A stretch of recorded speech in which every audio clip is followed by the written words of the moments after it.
The Garden of Tomorrow. A story of healing, hope, and new beginnings. The first morning of 2026 arrived quietly in the coastal town of Luministan. An old lighthouse keeper named Raymon had opened his garden to visitors, a tradition he'd kept for 30 years. People came carrying their worries like stones, hoping to leave them behind. Among them was Suri, a woman whose eyes were tired and shoulders bent. She had lost her job, argued with her sister over something foolish, and felt crushed by the weight of it all. Raymon greeted her with a weathered smile. "Come. The garden is waiting." They walked through a gate into a terraced garden overlooking the sea. Despite the cold, small flowers pushed through the frost.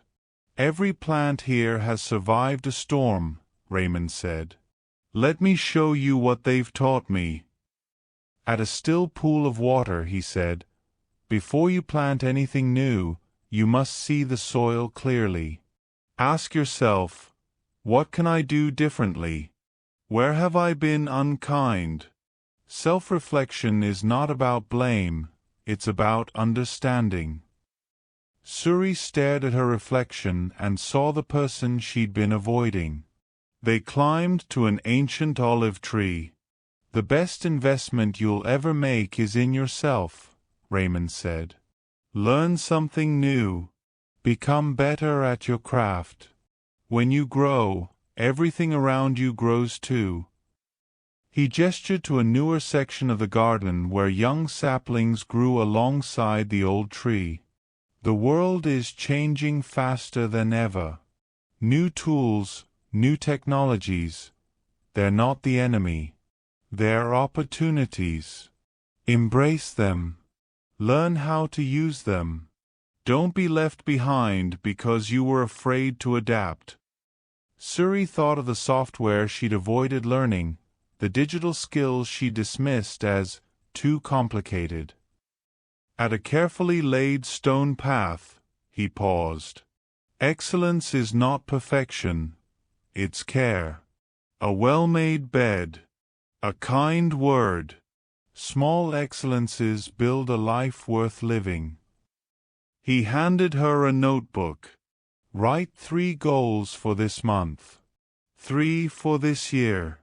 Goals are not chains, they're guides." Then he knelt beside a tiny seedling barely visible in the soil. "See this? I planted it yesterday. In 20 years, it will be taller than both of us. This is the secret of wealth and wisdom. Start early.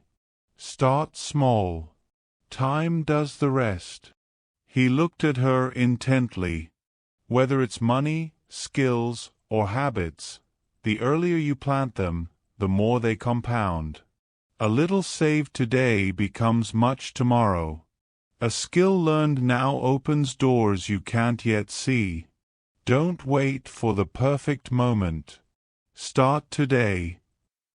In a bed of lavender and rosemary, he said, "Your body is the only home you'll truly own. Care for it. Rest. Nourish yourself. You cannot pour from an empty cup." On a stone wall, 7 painted stones bore the names of those he loved.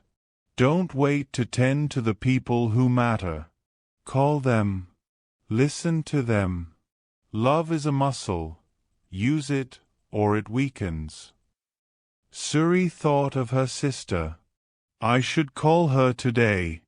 At the garden's edge stood a weathered wall where people had written regrets in chalk that the rain would wash away. "Write what you need to forgive," Raymon said quietly. "Forgiveness is not for them, it's for you. You can release the weight." Suri wrote, "My sister. My old job. My fear. Myself." Rain began to fall. The words blurred and faded.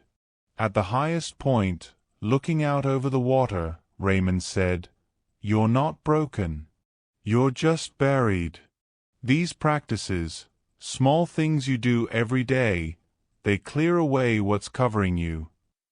For the first time in months, Suri felt awake. She left with a notebook in her pocket and possibility in her chest. She would call her sister. She would start small. And Raymon whispered to the wind, "May you carry these seeds forward, not as burdens, but as gifts." 9 seeds to carry into 2026. Reflect honestly. Look inward with compassion, not judgment. Invest in yourself. Learn continuously and grow in your craft. Embrace change. Welcome new technologies and upgrade your skills. Practice excellence. Bring care to everything you do. Set clear goals, monthly and yearly, to guide your path. Start early. Begin today. Let time and compounding work their magic. Tend to body and mind. Rest. Nourish. Speak kindly to yourself. Cherish your loved ones. Call them. Hold them. Listen deeply. Forgive and release. Let go of what no longer serves you. May 2026 be a year of gentle growth, quiet healing, and steady light.